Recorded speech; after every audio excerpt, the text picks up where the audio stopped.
Bom, vamos estudar a palavra de Deus. Se você trouxe a Bíblia, abra lá em João 3, no versículo 10. João 3, versículo 10. Se trouxe Bíblia, acompanha aí com a gente. Você não pode pegar a cola com quem está do lado, essa pode.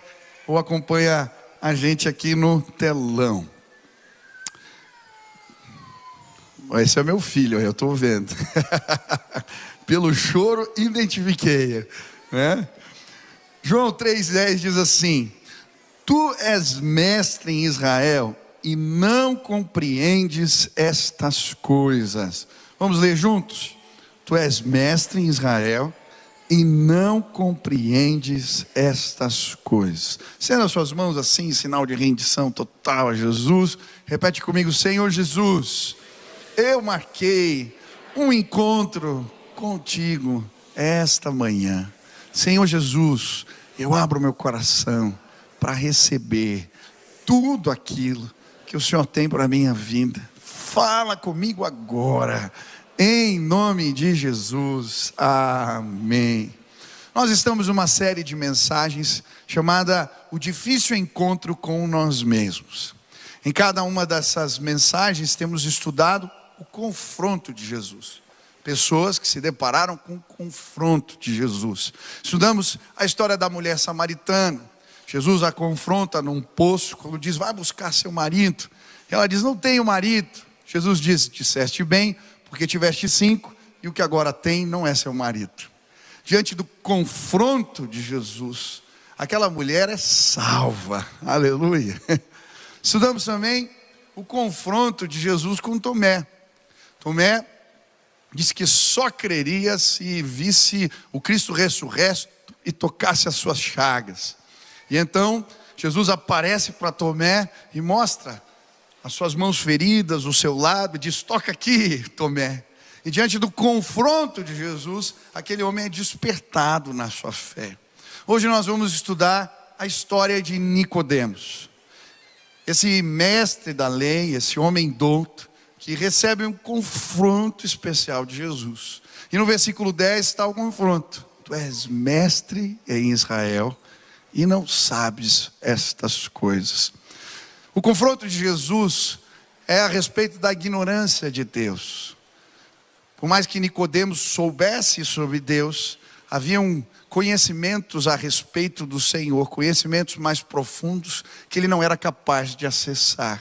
E sabe, diante do confronto de Jesus, a mente daquele homem é iluminada. Diante do confronto de Jesus, ele passa a entender coisas de Deus que ele não entendia. Eu creio, hoje Deus vai nos confrontar neste lugar.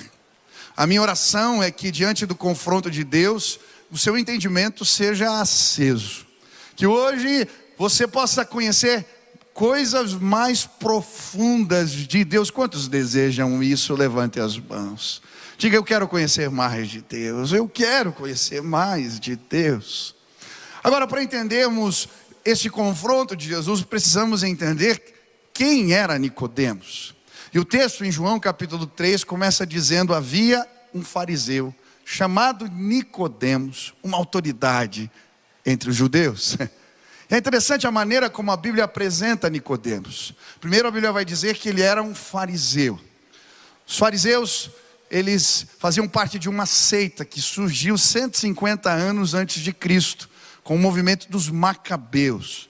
Quando os gregos dominavam a região de Israel, eles passaram a perseguir os judeus. Por isso proibiram a circuncisão, proibiram algumas práticas, eles queimaram rolos sagrados e inclusive pegaram um porco, que para os judeus é um animal imundo, e sacrificaram dentro do templo. Diante disso tudo, surge um grupo que era uma espécie de resistência espiritual. Fariseu significa separados. Eles surgem para proteger a fé, para proteger a palavra, a Torá, a lei de Deus. Só que com o passar dos anos, eles, para protegerem a lei, criam uma lei oral. Uma série de práticas, que era uma espécie de uma cerca. Só que o problema é que a cerca se torna maior do que a casa. Agora eles começam a contar os passos para definir o que era trabalho no sábado. Agora eles dão dízimo até do tempero da comida. Eles usam roupas estranhas, borlas compridas e filactérios. Eles literalmente amarravam a palavra de Deus na testa e no braço.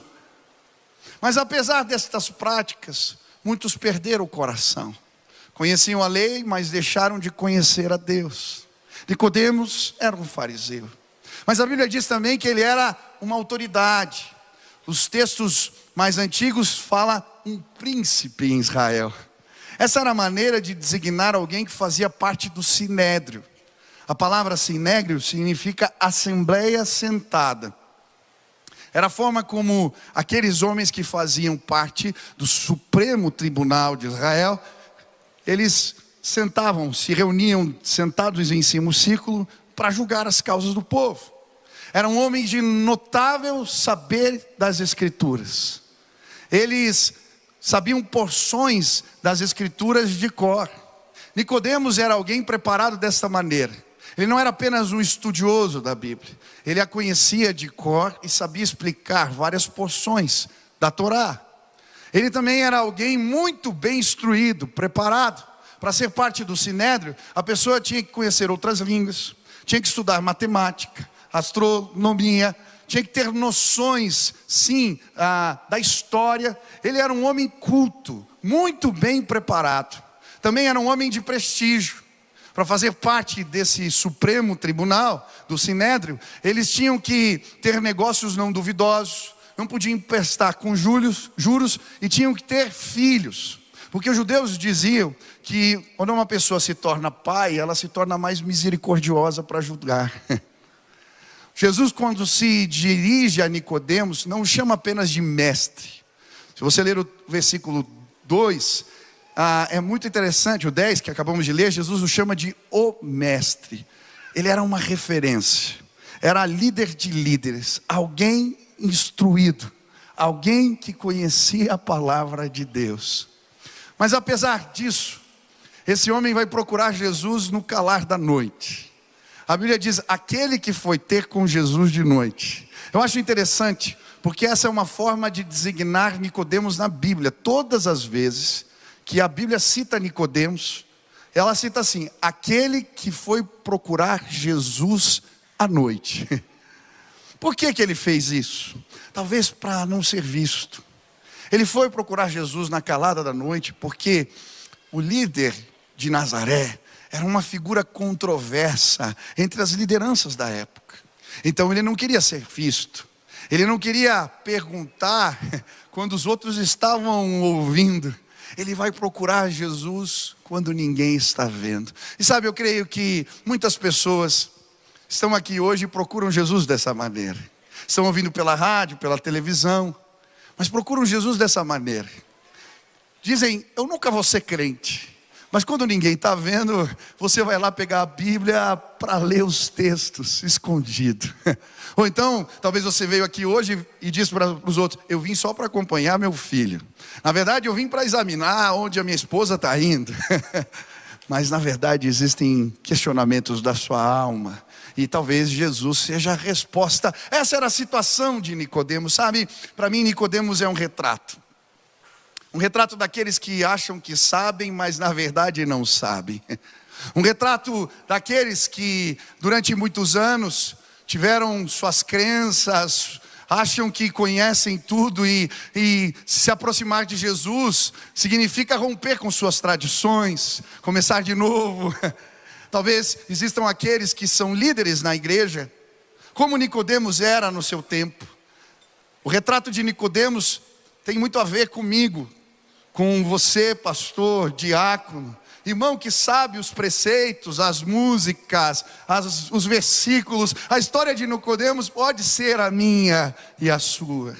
Muitas vezes achamos que conhecemos Deus, mas existe tanto que não conhecemos. Sabe, encontros com Jesus e o confronto dele produz isso em nós.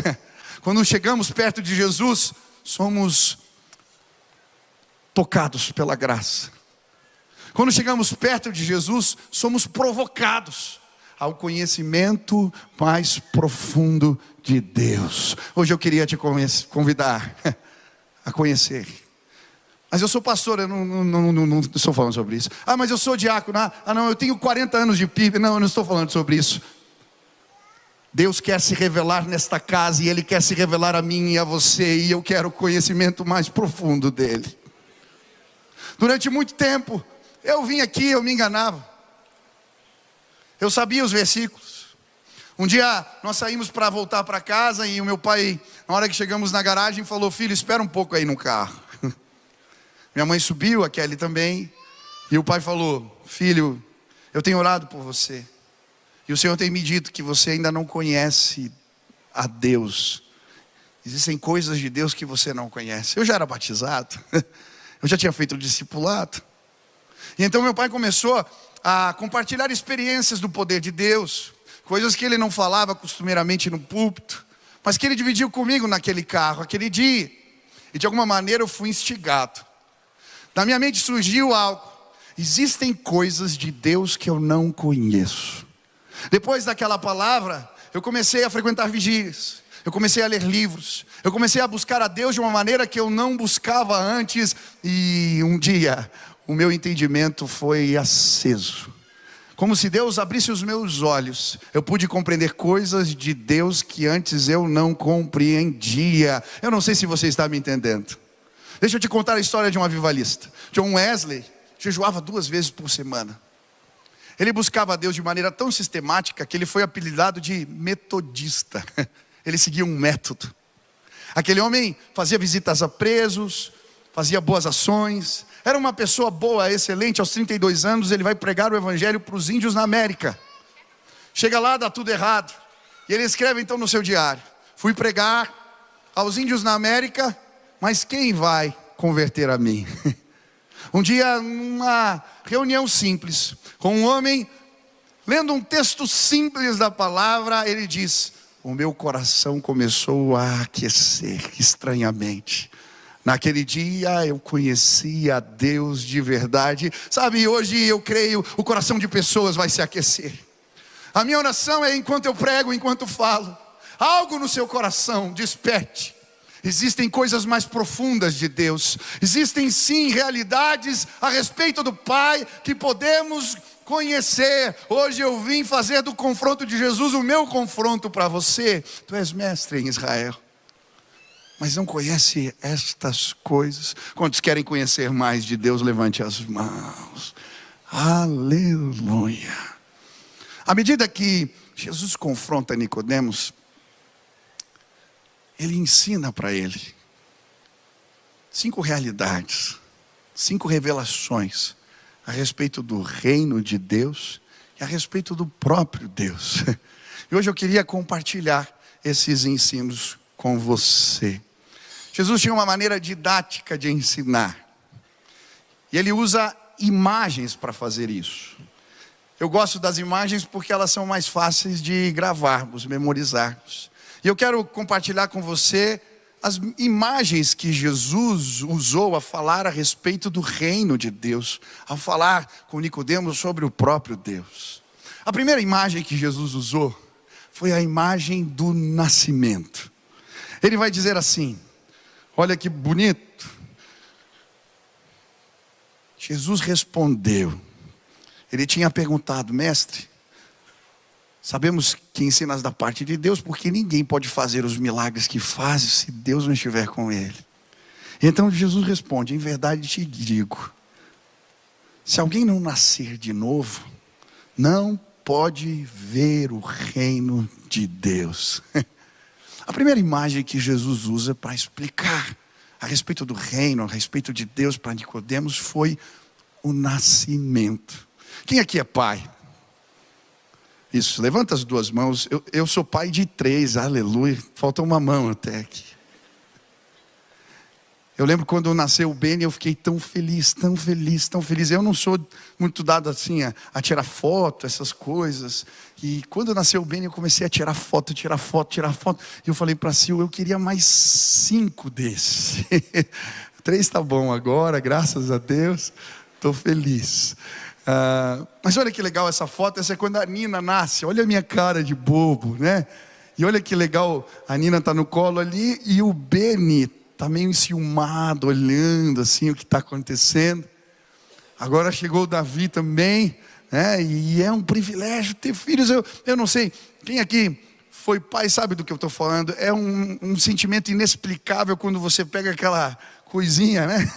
Cabe numa mão pequenininha. É um sentimento inexplicável o que você sente quando alguém é gerado a partir de você. É uma coisa linda e maravilhosa.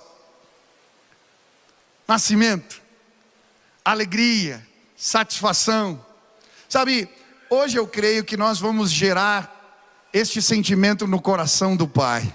Porque pessoas vão nascer de novo neste lugar. Quantos creem nisso? Eu creio. Nós vamos trazer alegria ao coração do Pai. Eu acho bonita a maneira como Jesus explica as coisas. Ele fala de nascer de novo e aquele homem douto vai dizer, mas como assim um homem velho pode nascer? Do que o Senhor está falando? E sabe, muitos de nós não entendemos de fato o que significa o novo nascimento. Primeiro, a palavra novo pode significar também alto.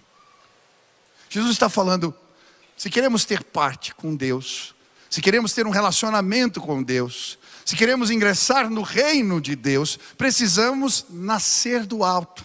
Deixa eu te dizer, o nascimento é gerado pelo próprio Deus. Ninguém pode nascer espontaneamente ou por vontade própria. Só Deus pode fazer isso na minha e na sua vida.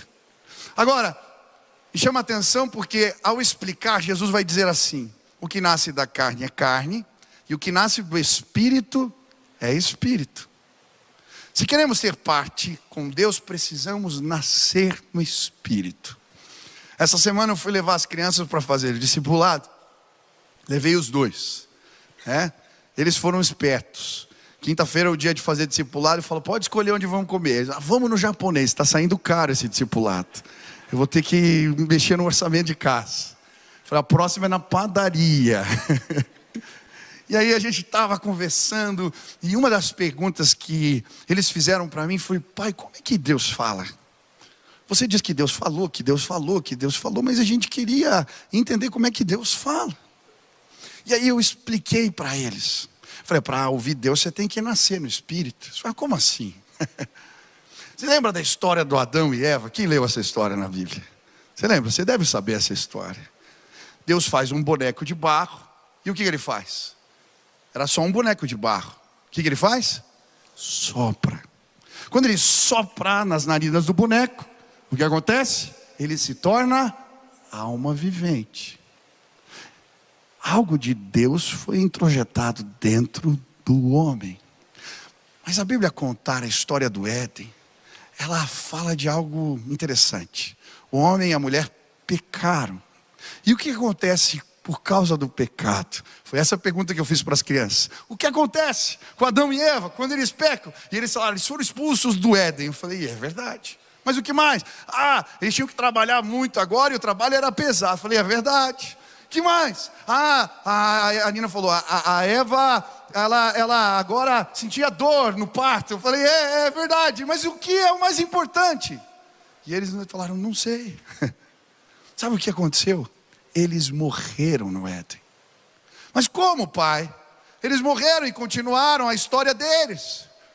Eles morreram espiritualmente.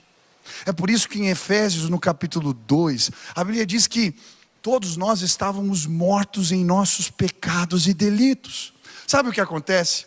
Espiritualmente, nós estamos mortos todos por causa do pecado. E aí o que acontece? Não tem como ouvirmos Deus, porque não há conexão no Espírito. Quando alguém entende que é pecador, se arrepende dos seus pecados e confessa Jesus como Senhor, ele nasce no Espírito. E então ele começa a ter um contato com Deus. Ele pode ser dirigido por Deus, guiado por Deus, porque ele nasceu no Espírito. Eu estou olhando para este lugar e eu posso ver, existem vários bonecos de barro. Hoje o Espírito Espírito de Deus vai soprar neste lugar, e pessoas que estavam mortas no Espírito, elas vão nascer de novo. Isso é maravilhoso. Quantos creem que Deus pode soprar neste lugar? Ei, eu lembro do dia que eu estava dentro de um táxi, eu expliquei isso dessa forma para um taxista, e quando ele entendeu, ele parou o carro e falou: eu quero isso daí, eu quero isso daí. E eu lembro, nós paramos no meio da rua, ele estacionou, e eu comecei a orar com ele, e quando ele terminou a oração e abriu os olhos, o seu semblante era diferente. Ele havia nascido no Espírito, agora havia uma conexão com Deus. Agora, nascer não é apenas nascer do alto, nascer do Espírito é nascer de novo. Porque quando nascemos espiritualmente, recebemos uma nova vida nesta vida.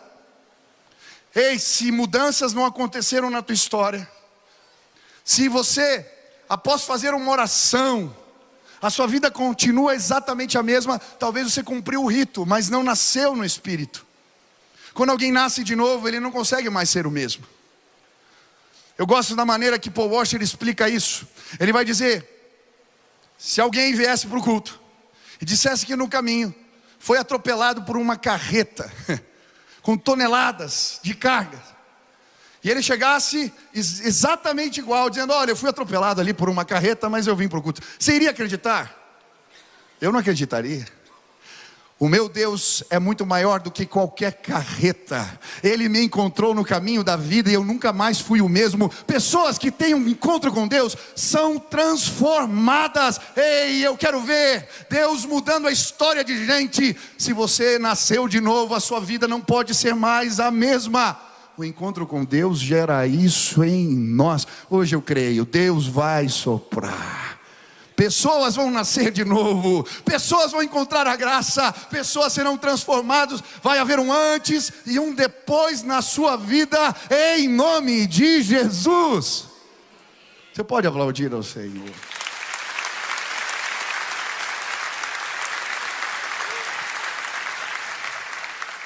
A segunda imagem que Jesus explica, para fazer Nicodemos entender o reino de Deus, é a imagem do vento. Eu gosto de imaginar que eles estão à noite ali no terraço. Sabe, para Nicodemos era difícil entender a mensagem do novo nascimento, porque nascer de novo, começar de novo, significava romper com as suas tradições, talvez ser expulso do sinédrio, talvez perder uma posição de prestígio. A mensagem do novo nascimento é fácil para abraçar para alguns. Por exemplo, Maria Madalena, uma mulher atormentada por espíritos malignos, era fácil, começar de novo era o que ela mais queria. Mas para um homem como Nicodemos, não era tão simples abraçar essa mensagem. E talvez existam pessoas aqui vivendo o mesmo dilema.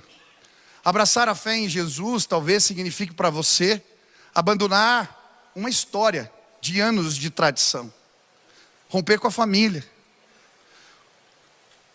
Talvez os seus não vão entender. É por isso que eu preciso falar sobre o vento. Sobre o vento para você. Quando Jesus estava no terraço de uma casa, eu penso, naquela época as casas, elas tinham acesso por fora, uma escada, eram planas, o telhado era plano. Jesus estava ali, eu creio, com Nicodemos conversando, e bate uma brisa. E ele começa a explicar a respeito do governo do Espírito. Ele diz assim: o vento sopra onde quer, ouves a sua voz, mas não sabe de onde vem, nem para onde vai. Assim é todo aquele que é nascido no Espírito. Agora, Jesus está falando sobre o governo do Espírito. Se eu perguntar aqui o que é o reino de Deus, muitas pessoas não vão saber responder. Você não precisa dizer para ninguém o que é o reino de Deus. O que é o reino de Deus? Olha que interessante. Essa era a mensagem sobre a qual Jesus mais falou. O assunto que ele mais pregou foi sobre o reino de Deus. E talvez você não saiba o que é o reino de Deus. O que Jesus estava querendo ensinar era contrário às expectativas de homens como Nicodemos. Eles esperavam na figura do Messias Alguém que viria os libertar do jugo de Roma, estabelecer o reino do povo de Deus na terra, uma espécie de califado dos tempos antigos. Mas Jesus, ele traz uma outra mensagem. O reino de Deus tem a ver com o governo do Espírito no coração dos homens. Quando nascemos de novo, se clamarmos o Espírito Santo, ele vem sobre nós. E ele não apenas toca as nossas vidas. Em João 16 a Bíblia fala que ele nos dirige, ele nos governa, ele nos mostra o que é certo e errado. Se você quer fazer parte do reino, você precisa do governo do Espírito Santo na sua vida. Ei, existem muitas pessoas que vêm à igreja há muito tempo, mas estão servindo aos seus próprios propósitos. Existem pessoas que conhecem a Bíblia, mas não são governadas pelo Espírito. Quando o governo do Espírito chega, entendemos coisas que antes não entendíamos. É por isso que Felipe vai pregar numa estrada deserta, porque o governo do Espírito leva para lá. É por isso que Ananias vai para uma rua chamada direita, na casa de um homem que ele não conhece, porque o Espírito de Deus o governava. Ei, preste atenção, hoje eu vim falar sobre algo muito poderoso para você. O reino de Deus vai chegar na sua vida, e junto com ele, o governo do Espírito vai se estabelecer. E aí você não vai ser um pai como os outros, você vai ser um pai governado pelo Espírito Santo. Você não vai ser um marido como os outros, você vai ser um marido governado pelo Espírito Santo. Você não vai ser uma mulher como as outras, você vai ser uma mulher governada pelo Espírito Santo. Você não vai ser uma criança, um filho como os outros, o governo do Espírito vai chegar para você. Eu não tomo decisão nenhuma sem procurar a Deus. A direção dele vem. E ela vem para as coisas do dia a dia, para as tomadas de decisões do dia a dia. E eu vejo pessoas na igreja que conhecem a palavra, que conhecem as músicas, mas não receberam o vento do Espírito, não são dirigidos por eles. Hoje, como eu queria que Deus soprasse nesta casa, e que pessoas recebessem essa direção maravilhosa, a direção do Espírito que muda tudo na nossa vida. Quando o Espírito me visitou, quando Ele me alcançou, eu comecei a fazer coisas que antes eu não fazia. Eu comecei a entender o que era certo e errado. Eu comecei a perdoar quando os outros me feriam. Eu comecei a entender coisas de uma maneira diferente. Deus, sopra nesta casa hoje, estabelece o teu governo neste lugar. Que homens e mulheres, que senhores e senhoras, que adolescentes e jovens sejam governadas pelo Espírito nesta casa. Esses dias eu estava andando no parque. Eu passei na ponte lá do parque. Eu não ando muito no parque, mas esses dias eu andei. Estou passando na ponte. O Espírito Santo diz para mim. Ele fala ao meu espírito, porque eu nasci de novo. Filho, para na ponte. E eu fiquei parado na ponte. E eu olhava a água, olhava o vento batendo nas árvores. Falei, Deus, não estou entendendo o que eu estou fazendo aqui. Posso ir embora? Fica mais um pouco, meu filho. Eu, meu Deus. Falei, deve ter alguma ilustração para alguma mensagem. Comecei a observar as pessoas. Eu fiquei uns 10 minutos parado ali. Daqui a pouco vem um cara com uma camisa verde fosforescente. Ele passa correndo por mim. Daqui a pouco ele olha. Pastor! Pastor, eu não acredito que você está aqui. Eu falei, por quê? Ele falou, pastor, eu vim caminhar aqui no parque hoje. E eu disse, Deus, eu preciso tomar uma decisão importante. Se é para eu realmente fazer isso. Eu quero encontrar o pastor, nunca vi o pastor Michel no parque. Ele não sei se ele anda. Mas eu quero encontrar o pastor Michel lá. Aí eu olhei para ele e falei, você demorou, meu amigo, faz 10 minutos que eu estou te esperando aqui. Esses dias eu fui com a Sil, a gente foi comer num restaurante que a gente nunca tinha ido. Falei, Sil, eu quero comer num lugar novo. Aí eu chego e encontro um jovem lá. Era o primeiro dia de trabalho dele. Ele me deu um abraço e falou, não acredito que vocês estão aqui. Falei, eu não acredito que eu encontrei você aqui. Eu tinha discipulado aquele moço quando era jovem. Ele estava tomado pelo vício do crack. 1 ano e meio caminhando com ele. Um dia aquele moço teve uma recaída, sumiu, ninguém encontrava. A família já tinha ido debaixo das marquises, procurado em tudo que era lugar, ninguém achava aquele moço. Eu entrei no quarto, na sala aquele dia para fazer minha devocional. Eu costumo dizer que casa de recém-casado falta quase tudo ou tem quase nada, é uma maravilha. Você vai de novo, um dia tem uma mesa nova, tem cadeira nova, tem quadro novo, é uma maravilha. Ali quando a gente casou só tinha um tecladinho e mais nada na sala. E era o lugar onde eu orava. E aí Deus falou para mim, eu vou te mostrar onde esse moço está. Eu fui até o quarto, recém-casado, falei, Sil, vou dar uma volta. Era de madrugada, ela olhou, agora? Ela falou, você vai atrás daquele moço. Eu falei, vou ficar orando por você. Eu peguei o elevador, entrei no carro. Falei, Deus, eu não tenho a mínima ideia para onde eu vou. Mas eu creio no governo do Espírito Santo, aleluia. Ele disse para mim, pega Vicente Machado. Eu falei, que loucura isso. Peguei o carro e fui para Vicente Machado. Fui até o final da rua e tinha uma praça. Quando eu passei na praça, senti, para o carro aqui que ele está aqui. Queridos, eu saí do carro, eu não procurei aquele moço. Quando eu pus o pé na praça, eu vi ele sentado no banco. Eu fui na direção dele, ele me deu um abraço e disse, pastor, quem te disse que eu estava no hotel? Eu falei, que hotel? Hotel aqui na frente.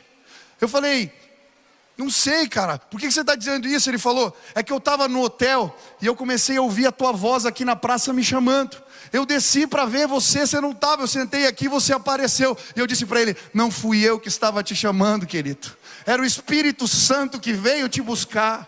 Naquele dia eu pus aquele cara no carro, nós oramos juntos. Era 3 horas da manhã, quando eu bati na porta da casa da mãe dele.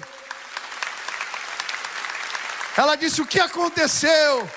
Existe um Deus que governa as nossas vidas e eu quero te apresentar. O reino de Deus vai chegar para você, se você clamar hoje. Eu não vim te falar de uma tradição, eu não vim te contar uma história bonita, eu vim te falar do poder de Deus. Existem pessoas que passam anos, histórias na igreja e não são governadas pelo Espírito Santo. Olhe para mim. Não faz sentido. Hoje Deus vai soprar neste lugar. Hoje Deus vai soprar aqui. Pessoas vão encontrar essa graça maravilhosa. Pessoas vão encontrar Deus neste lugar. Jesus usa mais 3 ilustrações. Eu vou terminar com mais uma apenas. Ao explicar sobre o reino, ao explicar sobre Deus, Jesus usa agora a ilustração da haste de bronze, da serpente de bronze. Aquela história que aquele homem conhecia. Ele sabia bem. Em Números capítulo 21, a Bíblia diz que o povo de Israel havia pecado. E por causa dos seus pecados, Deus manda uma peste. Serpentes abrasadoras, serpentes venenosas. As pessoas eram picadas agora e começaram a morrer por causa do veneno da serpente. Alguns homens do povo de Israel vão até Moisés e pedem a ele que faça alguma coisa. Moisés começa a orar e Deus fala para ele, você vai pegar uma serpente, fazer uma serpente de bronze, vai a colocar numa haste no centro do acampamento. Quando as pessoas forem picadas, se elas olharem para a serpente, o veneno não vai ter efeito sobre elas. E então ele vai e constrói, coloca a serpente de bronze. As pessoas eram picadas, olhavam, e o efeito do veneno ia embora. Jesus vai explicar isso para Nicodemos. Versículo 14. Do modo porque Moisés levantou a serpente no deserto, assim importa que o Filho do Homem seja levantado, para que todo o que nele crê tenha a vida eterna. Sobre o que Jesus está falando? Nicodemos não podia entender. Jesus não tinha sido crucificado ainda. Aqui é um paralelo claro. Assim como a serpente foi levantada no madeiro, o Cristo vai, na haste de bronze, o Cristo vai ser levantado. Sabe, a mensagem do Evangelho é muito simples. Todos nós estamos envenenados por causa do pecado. Todos nós. Nós não queremos mentir, mas mentimos. Nós não queremos brigar em casa, mas brigamos. Nós não queremos falar mal dos outros, mas falamos. Todos nós estamos envenenados por causa do poder do pecado. O pecado nos escraviza. O pecado faz você ver coisas que não deveria. O pecado, sim, ele provoca em você morte, aflição. Ele traz confusão na tua casa. Jesus estava explicando algo poderoso. Um dia eu vou morrer por vocês. A cruz vai ser levantada. O Cristo vai ser levantado. Ao contrário do que muitos pensam, a cruz não é o lugar da vergonha de Cristo. A cruz é o lugar da sua exaltação. Ele foi levantado. E todos aqueles que creem no poder curador da cruz do Calvário, ao olharem para Cristo, são libertos do poder dos seus pecados. Hoje eu vim dizer para você, Cristo foi levantado. Cristo foi levantado. E Ele pode trazer uma nova vida para você. Cristo foi levantado. Cristo foi levantado. Olhe para a cruz. Creia no sacrifício de Jesus, e você vai ser livre dos seus vícios, e você vai ser liberto, sim, dos seus pecados. Creia no poder da cruz. Essa é a mensagem do Evangelho. Nicodemos não podia entender, mas é linda a progressão. Em João capítulo 19, quando aquele homem vê a crucificação de Cristo, e ele se depara com a cruz sendo levantada, ele entende, é Ele. É por isso que ele faz uma oferta de especiarias. 30 quilos, 100 libras de mirra e aloés. Uma especiaria, um pouquinho dela, um pouquinho daqueles pozinhos, era caro demais. Nem no sepultamento do imperador teve tanto especiarias. Aquele homem rico, quando ele entende a mensagem, ele compra especiarias, porque ele fala, agora eu entendi. Ele é o Messias que foi levantado para que o pecado da humanidade não tivesse poder sobre eles. Eu experimentei o poder da cruz na minha vida. Eu lembro quando eu tive o meu encontro com Cristo. Um filme passou na minha cabeça e eu lembrei dos meus pecados. Mas quando a cruz foi levantada, o poder do pecado caiu por terra na minha vida.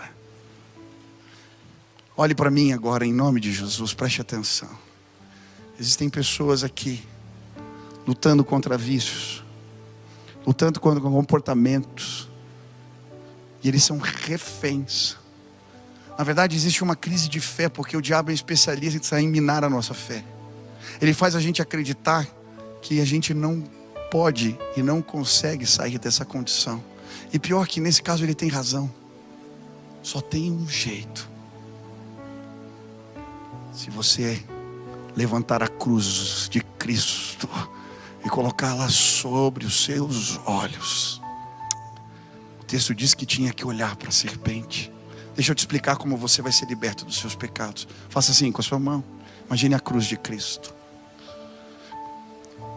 Quando uma contenda começa na sua casa, você levanta a cruz entre você e os seus, e o poder do pecado é tirado. Quando você entra numa roda de maledicência, você levanta a cruz, põe ela entre os seus, e o poder do pecado não pode contra você. Quando você liga a televisão ou é tentado a navegar na internet, você levanta a cruz na frente da tela e o poder do pecado sai correndo. Quando olhamos para a cruz de Cristo, o pecado não tem efeito sobre nós.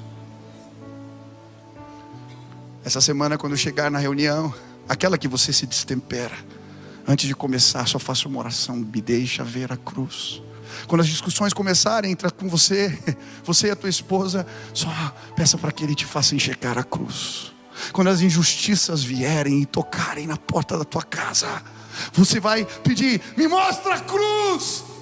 E o poder do sangue de Jesus vai te libertar do domínio do pecado. Hoje nós vamos sair desta casa. Não adianta pôr um crucifixo no peito e fazer dele um rito, um símbolo apenas. Há poder na cruz de Cristo para nos libertar do pecado. Olhe para a cruz, olhe para a cruz, olhe para a cruz. Spurgeon, o princípio dos pregadores, se converteu numa reunião onde acontece uma nevasca. Ele chega com dificuldade no culto, mas o pastor não consegue chegar. Um homem simples vai para o altar, ele não sabia pregar. E ele então abre um texto em Isaías e diz: olhai e sede salvos. Ele não sabia o que pregar, então ele ficava repetindo: olhai e sede salvos, olhai e sede salvos. E então ele diz: um velho pode olhar, uma criança pode olhar, basta olhar, todos podem olhar. Olhe para a cruz. Aquele moço, Spurgeon, estava cabisbaixo. Então aquele pregador simples aponta para ele: moço, eu te vejo, estás cabisbaixo, levante e olhe, e você jamais será o mesmo. Aquele moço então olha para a cruz e ele desce ao altar completamente transformado, porque ele ousou olhar. Eu quero olhar para a cruz. Esta semana eu vou vencer os meus pecados, porque há poder no sangue do Cordeiro de Deus. Eu quero olhar para a cruz. A história de Nicodemos é uma progressão. O mestre confrontado não é capaz de entender tudo de uma vez. Em João 7, enquanto eles derramavam a água sobre o altar, na festa dos tabernáculos, e celebravam, a água que saiu do deserto, ele vê Jesus dizendo, a água que fluiu da rocha no deserto, ele vê Jesus dizendo: aquele que beber de mim, jamais terá sede, do seu interior fluirão rios de águas vivas. Enquanto as pessoas queriam prendê-lo, aquele homem fala: ei, espere, vamos ouvir um pouco mais. Na crucificação ele entende, ele entrega tudo, ele entrega tudo, ele recebe o reino de Deus no seu coração. Como eu queria que você conhecesse mais de Deus, como eu queria que você conhecesse mais de Deus. Eu só queria isso, eu só queria isso. Como eu queria que você conhecesse a Deus. Ele mudou minha história. Como eu queria que o governo dele chegasse, que pessoas nascessem de novo.